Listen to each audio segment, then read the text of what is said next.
Hello everybody, welcome to another book stream. I am currently outside in my Colorado home for the day because I had to re-record this chapter, and because it got corrupted or I messed it up or something, I'm not sure. But we are rereading chapter 24 of The Fires of Merlin. In chapter 23, let's see what happened because it's, been quite a while.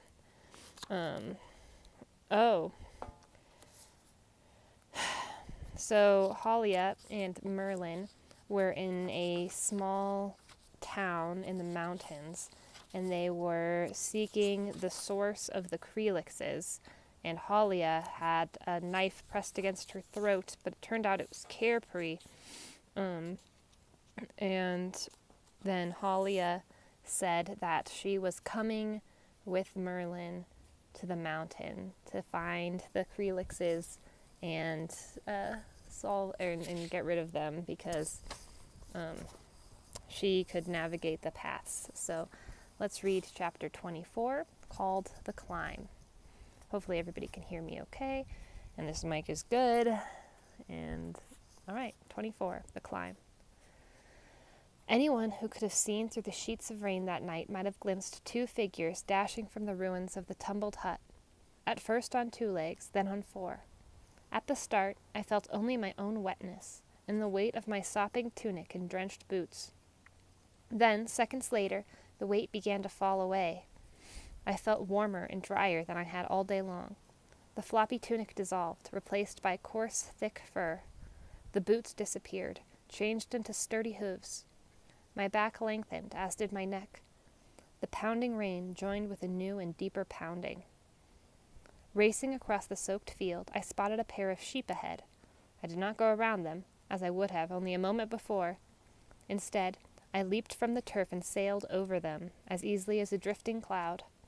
For I could, once again, run like a deer. Holly and I bounded up the road toward the end of the valley, splashing through puddles and leaping across gullies that flowed like rivers. Oh, the new strength in my shoulders and hips, the new suppleness of my body. As I ran, the driving rain seemed less to wash off me than a part to fall around me. My nose tingled with aromas of seawater, gulls' nests, and cliff lichen. Best of all, I could truly hear again, not with my ears, but with my very bones. In time, the road narrowed until it was nothing more than a winding gully. Rocks huddled at all sides like crouching figures. Water coursed over our hooves. Halia, more sure-footed than I, took the lead. Her ears swiveled constantly, ever alert. Together, we began to pick our way up with the increasingly steep slope. The wind howled constantly as rain slashed against my nose, my eyes. Bounding over some rocks and around others, we climbed steadily higher, the torrent raging around us. Now that I was no longer running, water rushed over me, flowing down my ears and back and rear-angled knees. I felt as if I had stepped into a waterfall. My tail, compact as it was, moved constantly, shifting my weight just enough to help me balance on the slippery rocks. Despite the darkness, I could see better than I had expected. My eyes discerned the jutting edges of outcroppings, the faint shadows of what might have been caves. Even so, I felt grateful for the frequent flashes of lightning as we made our way slowly upward. Often the wind gusted unexpectedly, nearly knocking me over. Several times the rock under my hooves suddenly wrenched free, sliding down the slope. Only the quick instincts and sturdy legs of my stag's body saved me from falling. All the while, I couldn't rid myself of the feeling that we were not alone on this stormy slope. Someone, I felt certain, was watching. From those caves, perhaps. Halia climbed just above me, leaped from a long, narrow slab to a flat ledge. Without warning, the slab broke loose. Grinding against the rocky slope, it slid straight at my hind legs. I had no time to do anything but leap. The slab grazed me slightly, but I landed on a sturdier spot, my hooves beside Halia's own. Her black nose nudged my shoulder. "You're more a deer by the minute." I felt as if I'd sprouted a new point on my antlers. "I've been watching you, that's all." Another round of thunder rolled down the cliffs. She stiffened, her ears erect. "They're here, close by. Can you feel them?" Before I could even nod, she bounded away, hooves clattering on the rocks. Higher we pushed, over steeper and steeper terrain. The wind blew colder, chafing our hides, as the rain took on the sharp edges of sleet. Soon ice appeared, under ledges and along cracks, making the footing more treacherous than ever. Slowly, we struggled upward, one hoof at a time, one rock at a time. Halia turned to the right, following a barely visible trail. I felt it more than saw it, my hooves fitting into subtle grooves worn by many hooves before. Meanwhile, the temperature dropped still more. Even as we worked our way upward, sweating with effort, the chill air made us shiver. We reached a tall pile of rocks, leaning like a dying tree, just as the first hailstones smacked against the slope, as well as our backs. In seconds, the hail, bigger than acorns, started pouring down. Striking like hundreds of hammers, the pellets inundated us. I yelped as one struck the tip of my nose. Halia pressed close to me as we shrank next to the jumble of rocks. All at once, the entire pile gave way. Rocks smashed down the slope, nearly taking us with them. Pummeled by hail, we bolted higher. The wind screamed, as did something else, something like high, shrieking laughter. A cave loomed ahead, dark against the whitening slope. Instinctively, we dashed toward it, when several pairs of eyes appeared, glowing like torches. More laughter! We veered away, straight into the wind, our hooves sliding on the icy rocks. Thunder pounded, drowning only briefly the raucous laughter from the cave. Hail! Battering us, biting our hides. My shoulders ached from cold, my ears heard only that hideous sound. Just ahead of me, Halia suddenly swerved at the edge of a deep crevice. Like an unhealed gash, it cut across the slope, blocking our ascent. Standing on its lip, she glanced back at me, eyes wide with fright. I knew instantly she hadn't expected to find the crevice, and didn't know where to cross it. Side by side, we tried to work our way along the edge, but the crevice grew only wider. Only in the instant of lightning strikes could we even see the opposite side. Then, yes, it melted away at the base of a sheer outcropping. Muscles straining, we climbed upward. Unstable rocks broke loose under our hooves. Clouds of white came with every frosted breath. Finally, we reached the top, only to find ourselves staring down into the same crevice as before. Sorry if you can hear the dogs barking. Laboriously, we backtracked, trying to keep our balance on the wind-whipped face. Tiny icicles began forming on my eyelashes, blurring my vision. My lungs stung as the temperature dropped further. Snow started mingling with the hail, coating the treacherous rocks. At the base of the outcropping, Halia leaped over a crusted slab. As she landed, her hooves skidded in the snow. Helplessly, she tumbled down the slope, rolling over the rocks. Just at the edge of the crevice, she managed to plant her hooves and arrest her fall. In the flash of lightning that followed, I saw her leap away, a trail of blood running down her thigh. A moment later, I reached her side. "Are you hurt?" Not badly," she answered, as a brutal shiver coursed through her body. "But I'm lost, Merlin. This crevice, I don't remember it, and we must find a way to cross it soon, or head back down." "We can't do that. Then we'll die," she cried over the wailing wind. "There's no way to—" Another clap of thunder cut her off. Then more laughter rang out, piercing us like hunters' arrows. The skin under my eye began to throb, whether from the battering of hailstones or the presence of Rita Gower, I could not tell. The rain slackened, but more snow, thick and wet, fell on us. Rocks and the gaps between them were fast disappearing under the blanket of white. In a few moments, the entire slope and any hope of finding the oracle's cave would be utterly buried. Suddenly, a brilliant flash lit the mountainside, revealing a shape, bold and broad, standing beside the crevice. Both Halia and I caught our breath. Though it was difficult to see through the swirling snow, it looked almost like a figure we knew well, almost like a stag. Yet I couldn't be sure.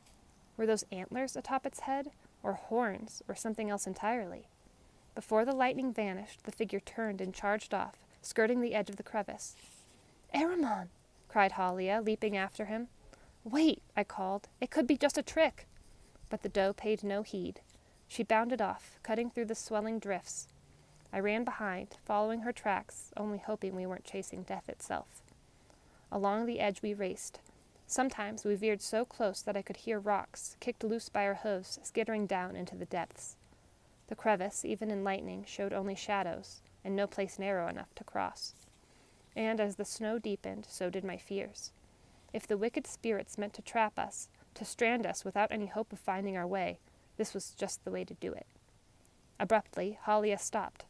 My hooves skidded, and I nearly slammed into her from behind. We stood, panting, on a slab jutting into the crevice. Nothing but darkness loomed before us. The figure, whatever it was, had disappeared.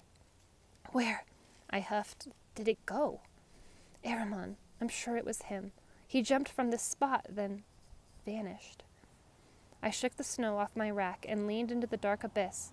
"It's a trick, I tell you. We can't jump into that." Her round eyes met mine.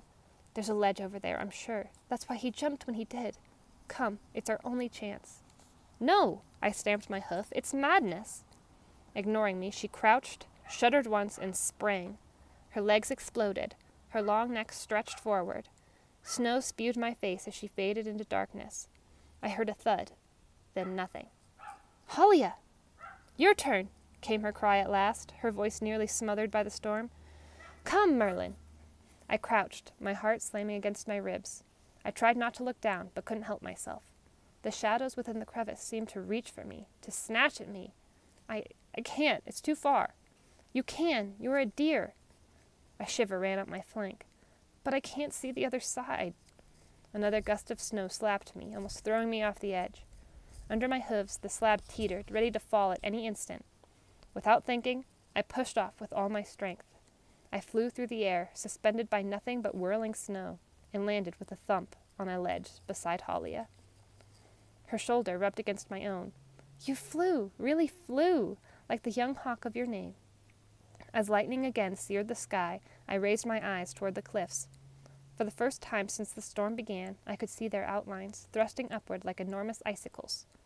"Do you really think that was Ahriman? Or perhaps Dagda himself in the form of a stag?" Her ears cocked, one forward, one behind. "Let's hope it was Ahriman, because if Dagda is here, then so is Rita Gower." She blew a frosted breath. "Besides, I felt him near, more near than I know how to say."